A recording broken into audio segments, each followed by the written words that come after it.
Every student has strengths that they are eager to show off, but they never get the chance. I want to make a class that doesn't have the constraints that students face in a typical classroom. The goal is to help students work up to their potential now, whatever that might be, and to realize that their future potential is much higher than they realized before. Especially students who are struggling, they need a lift that their test scores and their grades probably aren't providing. Now, how in the world can an educator engage all of that potential in their students in a classroom setting? And I've been able to stumble into a few ideas that work. This is the third episode of Let's Change Education Ourselves. I want to talk about the experiment I'm calling Strengths Class. First, we need to get kids to understand that they have strengths, that they have a lot of things that's right about them, and that it matters how they think about themselves. Here's what my students have been making as a part of their Strengths Class. It's a puzzle that's all about themselves. Why did I decide I needed to do this? I'd ask students, hey, what are you interested in? What do you find interesting? And the number one answer was, I don't know.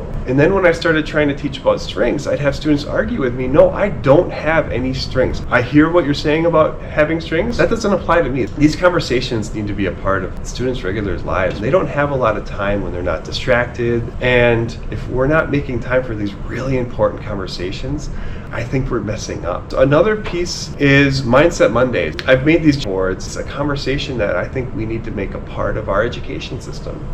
How to be a self-advocate, helping middle school kids figure out how to be an advocate, how to speak up for themselves, how to see themselves as more than just a grade. It's really important. And it matters that we help them understand themselves better, recognize their good and bad habits. If they could become slightly more mindful or see the big picture a little bit better, then it's a success. This stuff doesn't lend itself to testing. We can't test, how mindful are you? Learning is messy. Learning is dirty. Learning is chaotic, and it happens in spurts. It's not just as simple as, hey, this is what they're going to learn, here's what I'm going to quiz them at the end of the week, and then they know it forever. I don't see a vision for what education can be that isn't more testing, more burnout, more on the teachers, more.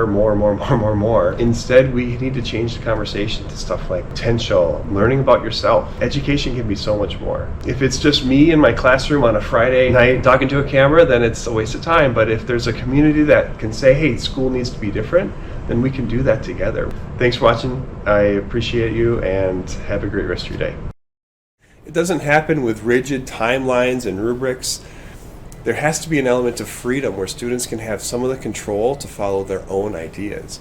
We don't have to slow our students down. We have to keep them in the same place and limit what they do in the classroom anymore. This is a great space to get the idea across.